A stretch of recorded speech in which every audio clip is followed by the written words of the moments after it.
예, 물론 뭐 고수분들은 아니겠지만 새로 주식 시작하신 분들은 최근 시장 좀 많이 당황하셨을 수도 있고 떨어져도 고민, 올라도 고민인 시장이 계속 이어질 수 있을 것 같은데요. 관련 이슈들 좀 챙겨보면서 이런 시장은 또 어떻게 대응해야 될지 함께 전략 짜보도록 하겠습니다.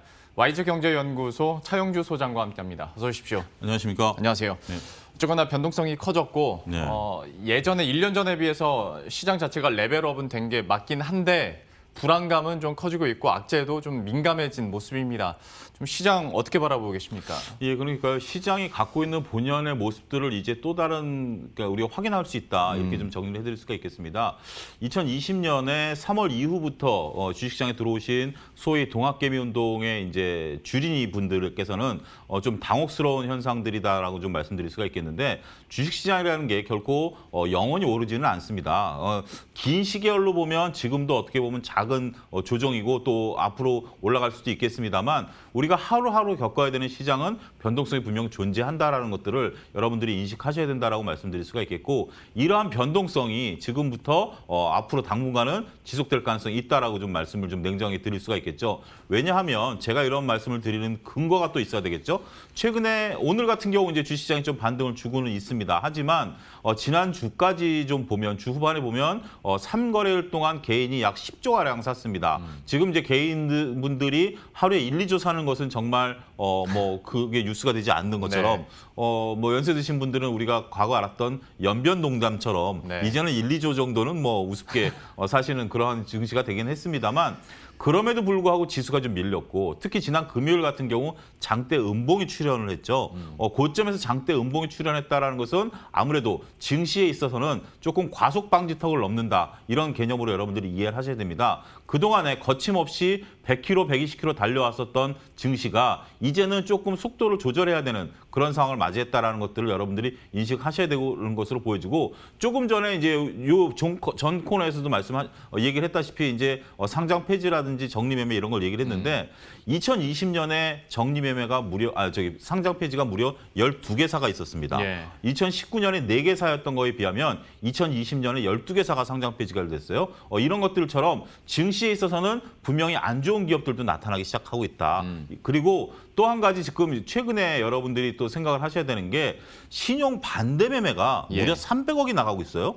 저는 이게 굉장히 놀랍다. 제가 증권시장에 거의 이제 좀 지나면 30년 가까이 됩니다만 처음 보는 수치입니다. 이게 왜 그러냐면 증시가 10% 조정을 받았는데 반대 매매가 나간다? 처음 봅니다. 예. 왜냐하면 증시가 한 20, 30% 조정을 받아야만 반대매가 나가는데 지금 소위 말해서 B2로 해서 증시를 끌어올리는 이런 자금들이 어마무시하게 있다라는 거죠. 보통 우리가 신용잔고가 24조가 넘어간 것은 과거에 비할 바 안 됩니다. 따라서 지금 현재 증시를 떠받치고 있는 동학개비 운동의 유동성들이 일부는 빚에 의존하고 있고 이런 것들이 반대면 나가기 시작한다는 것은 아무래도 유동성에 있어서 한 축이 흔들릴 수도 있다는 점도 여러분들이 고민하셔야 될 시점이 아니겠는가 덧붙여서 말씀드리도록 하겠습니다. 그러니까 상장 폐지 기업이 12개사가 된다면 분명히 경고음이 나올 법도 한데 네. 작년에 우리들은 어떤 상승장에 약간 취해 있었지 않습니까? 그렇습니다. 때문에 좀 애써 무시한 것도 있을 테고 얘기를 해주신 것처럼 상승장에서도 반대 매매가 이렇게 늘어난다는 점은 분명히 의미하는 바가 있을 텐데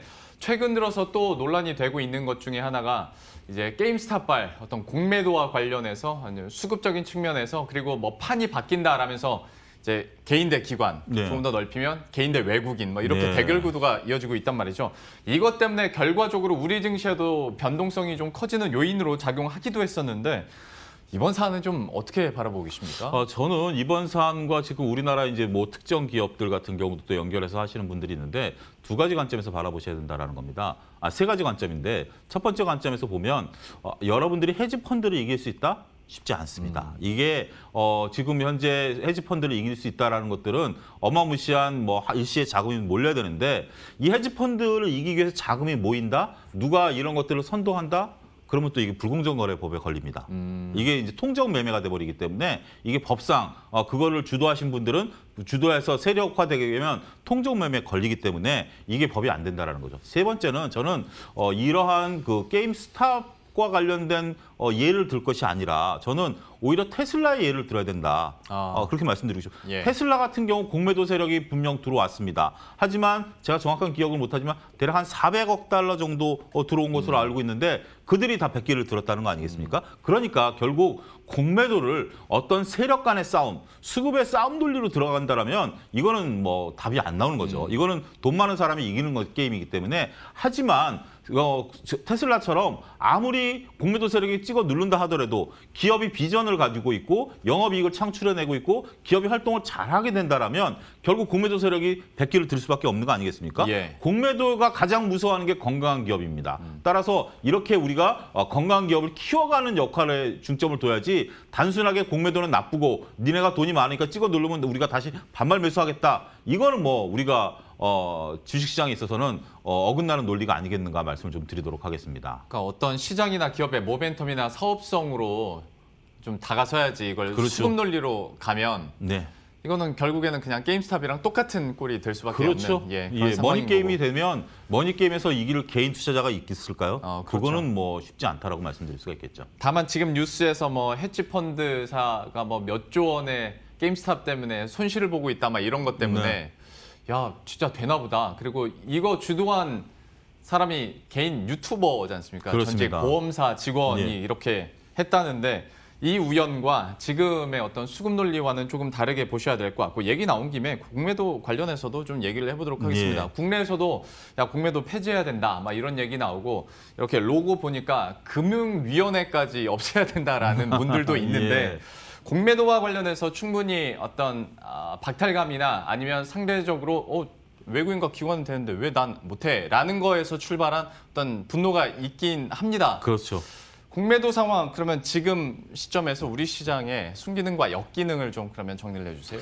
일단은 지금 현재 공매도가 현재로서는 3월 15일 날 재개되는 것으로 현재 돼 있는데 이제 정치권 조만간 발표가 나오겠죠. 예. 일단은 뭐 총리께서도 나서서 지금 얘기가 하고 있는 상황이기 때문에 아마 6월 달 정도로 수정이 되는데 안 한다는 얘기는 없어요. 하긴 하는데 이제 시기와 방법론에 있어서 차이가 좀 있다라고 정리를 해드릴 수가 있겠습니다. 현재 방법론 나온 것은 홍콩 방식, 그러니까 몇몇 종목만 공매도를 허용한다. 이런 방식들로 현재 얘기가 진행되고 있는데 글쎄요, 뭐 더 깊은 얘기는 저도 언론에 나온 거 외에는 모르는 상황이고요. 두 번째로 말씀드릴 수 있는 것은 현재 지금 개인 투자자들이 찬성론자와 반대론자들이 이구동성으로 하는 얘기가 있습니다. 불공정 게임을 공정 게임으로 바꿔달라라는 거 아니겠습니까? 지금 김인 앵커께서도 말씀하셨다시피 개인 투자자들이 하고 싶어도 공매도를 못 하고 있는 상황이기 때문에 네. 하게 되면 다 열어줘라.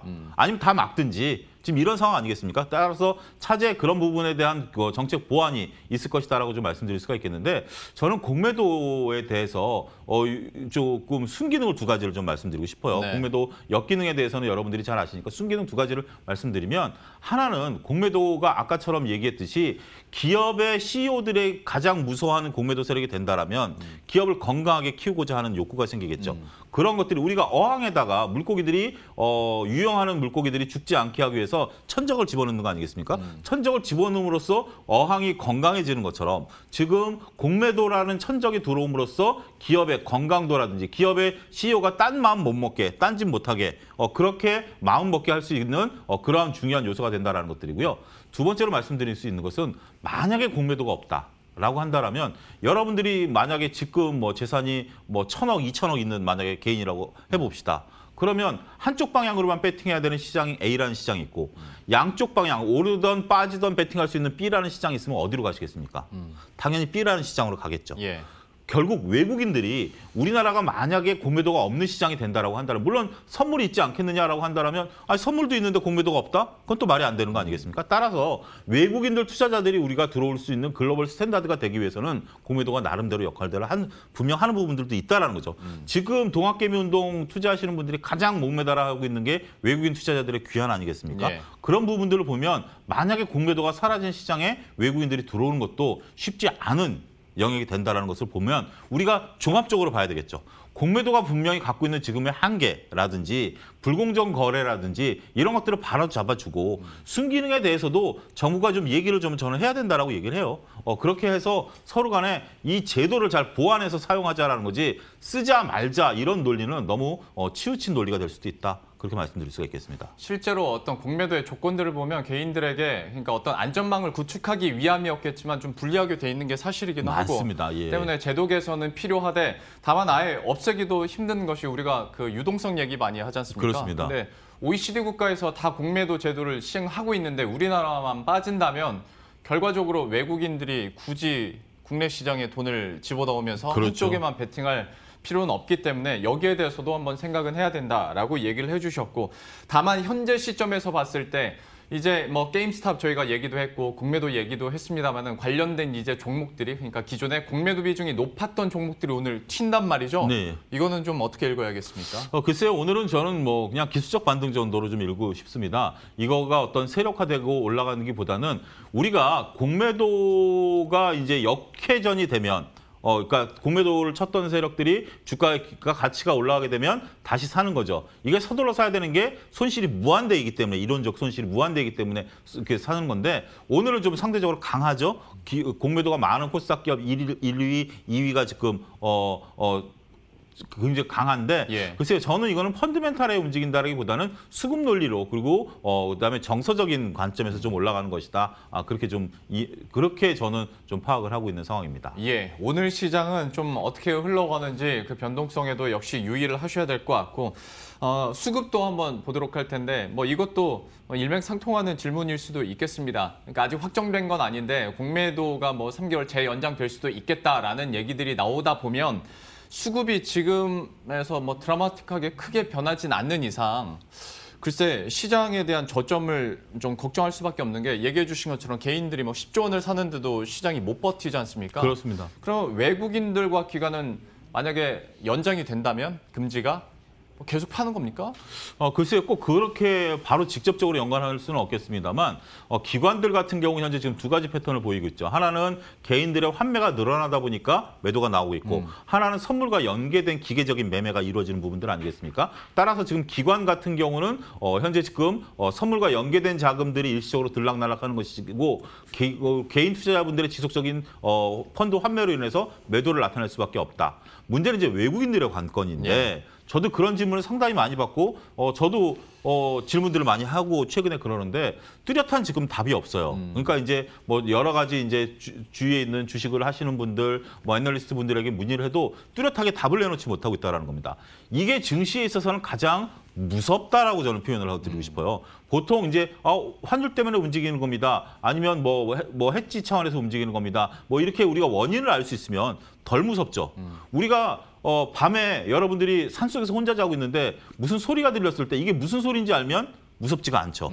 근데 이게 과연 동물 소리인지 사람 소리인지 모를 때가 가장 무서운 거 아니겠습니까? 그런 것처럼 현재 지금 외국인들이 이렇게 지속적으로 강한 매도세를 나타낸다는 게 단지 차익 실현일까? 아니면 다시 포트폴리오 재편 차원일까? 이런 것들에 대한 뚜렷한 답이 없다라는 것을 봐서는 일단 수급적으로 일단 매물들은 지속될 가능성이 높다라고 우리가 봐야 되겠고 현상을 있는 그대로 봐야 되겠고 그럼에도 불구하고 개인이 사는데 지수가 못 올라간다.